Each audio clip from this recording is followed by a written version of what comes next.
Bu traktorda shunaqa qilsa bo'lar ekan. Yo'q, to'xtang, Shohrixbek.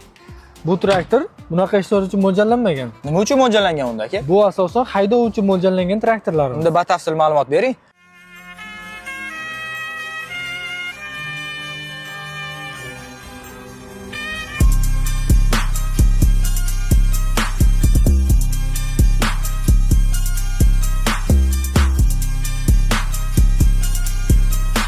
.1 balishli mosligimiz MTZ Minskiy traktor zavodining D243 modeli 86 kuchli 4x4, ya'ni 4 balon ham tortadi.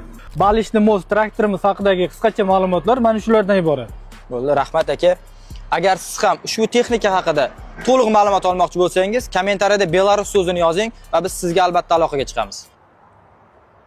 Sog' bo'lasiz.